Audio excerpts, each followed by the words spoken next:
नमस्कार मैत्रिणींनो, यस कलाकृतीमध्ये तुमचं स्वागत आहे। आज आपण ही नथ कशी करायची ते पाहणार आहोत। त्यासाठी इथे मी ड्रॉप शेप ग्रीन कलरचा स्टोन घेतलाय। तुम्ही इथे तुमच्या आवडीनुसार कुठल्याही कलरचा एक स्टोन घेऊ शकता। ड्रॉप शेप मध्ये घ्यायचा आहे आणि आपल्याला सर्वप्रथम तो फॅब्रिकला चिटकवून घ्यायचा आहे। आता चिटकवून घेण्यासाठी मी इथे व्हाईट फॅब्रिक ग्लू यूज केलेला आहे आणि आता आपल्याला तो चिटकवताना सरळ नाही तर थोडासा तिरकस चिटकवायचा आहे, जेणेकरून आपल्या त्या नथाला तो एक आकार येईल। आता स्टोन चिटकवून घेतल्यानंतर काय करायचं, त्याच्या साइडने आपण शुगर बीट्सची लाइनिंग करणार आहोत। आता शुगर बीट्स लावताना एक एक घेऊन बीट्स लावायचा, एक किंवा दोन, त्यापेक्षा जास्त एक सोबत घ्यायचे नाहीत आणि दोन बीट्स मध्ये जास्त स्पेस ठेवायचा नाही आणि स्टोन आणि शुगर बीट्सची लाईन यामध्ये पण जास्त स्पेस पडला नाही पाहिजे। अगदी ते एकमेकांना लागून तुम्हाला ती लाईन कंप्लीट करायची आहे।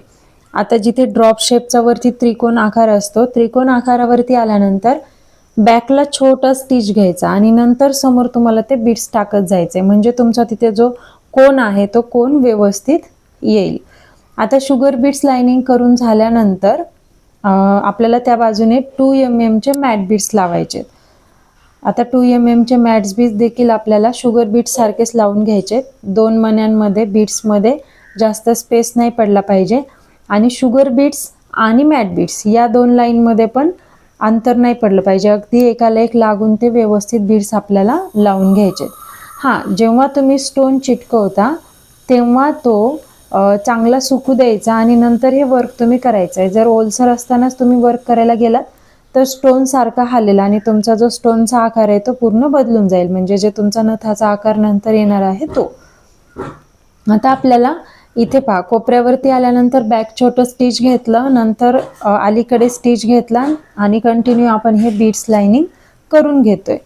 आता मॅट बीट्सची लाइनिंग करून झाल्यानंतर आपल्याला इथे तुम्ही याच्या बाजूने आणखीन लाइनिंग करू शकता। जेवढी तुम्हाला नथ मोठी हवी आहे तेवढ्या लाईन तुम्ही वाढवू शकतात, पण आता इथे आपण काय करणार आहे, डायरेक्ट आता फायनल लाईन करणार आहोत। आपल्याला नाजूकशी, मीडियम आणि सिंपल अशी ही नथ करायची आहे। तर त्यासाठी मी इथे मोती आणि शुगर बीट्स दोन्ही सोबतच आपल्याला लावायचं आहे, म्हणजे टाक्यात आपल्याला सोबतच टाकायचे। ते टाकल्यानंतर बुडापासूनच सुरुवात करायची आणि हा जो मोती आणि मॅट बीट्स आहे यांच्या लाईन मध्ये पण जास्त स्पेस पडला नाही पाहिजे। अगदी एकाला एक लागून आपल्याला हे बीट्स लावून घ्यायचे। आता इथे हे बीट्स लावताना तुम्ही एक मोती घेतला, शुगर बीट्स घेतलं, लागलीच तिथे आरी नॉट देऊ शकता किंवा मग आपण झिगझॅग चेन स्टिच, एक मोठा टाका एक छोटा टाका, अशा पद्धतीमध्ये ते पूर्ण राऊंड आपल्याला कंप्लीट करून घ्यायचं आहे।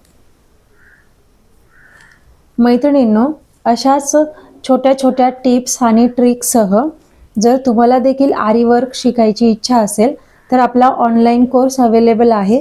वर दिलेल्या नंबरवरती मेसेज करू शकता आणि कोर्सबद्दल अधिक माहिती मिळवू शकता। आणि जर तुम्हाला कोर्स करायचा असेल तर आपली बुकिंग देखील तुम्ही त्या नंबरवरती करून घेऊ शकता।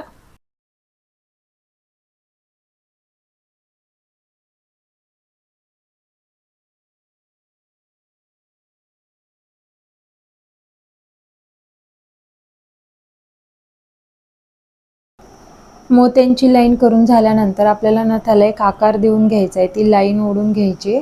त्या लाईनवरती आता सुरुवातीला मी इथे 4 mm चा एक बीट्स लावून घेते। 4 mm चा एक बीट्स लावून घेतल्यानंतर आपल्याला छोटंसं खाली त्या लाईनवरती छोटं फ्लावर टाकायचे।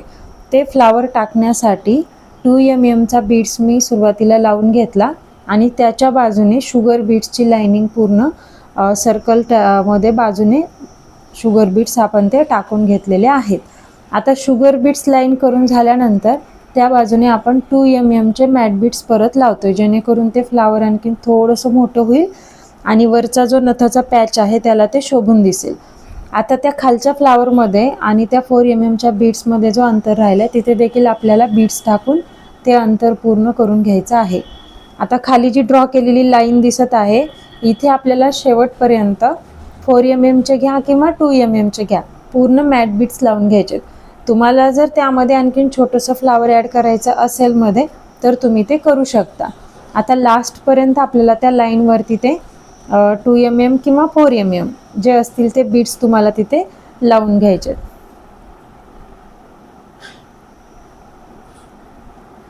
आता शेवटपर्यंत हे बीड्स लावून झाल्यानंतर शेवटी आपल्याला तिथे एक लटकन टाकायचे, जेणेकरून आपली नथ आणखीन छान दिसेल, प्लेन दिसणार नाही. त्यासाठी मी इथे ड्रॉप शेपचं हँगिंग टाकलं, म्हणजे लटकन टाकले आणि त्यावरती शुगर बीड्स टाकला आणि तिथे मी पूर्ण ते साखळी टाक्यामध्ये आरी नॉट देऊन पॅक करून घेते. आता ते जे आपण लटकन टाकलंय त्याचा शेप देखील पहा, मी खाली सेंटरला स्ट्रेटमध्ये ठेवलाय, जेणेकरून ते एक नथीच्या आकाराला व्यवस्थित दिसतं. आणि आता इकडनं मी कोयरी शेपमध्ये नथाला आकार दिलाय, ती जी काडी असते नथाची तिला. आता ही जी काडी आहे ती तुम्ही शुगर बीड्सने करू शकता, कट बीड्सने करू शकतात, किंवा तुम्ही सिंपल तुम्हाला चेन स्टिचने करायची असेल तरी चालते. आता इथे मी तुम्हाला चेन स्टिचनेच करून दाखवलेली आहे. आपण आपल्या आवडीनुसार तिथे बीड्सची लाइनिंग देखील टाकू शकतो. तुम्हाला हा व्हिडिओ कसा वाटला हे नक्की सांगा आणि आवडल्यास लाईक, शेअर आणि सबस्क्राईब करायला विसरू नका. धन्यवाद.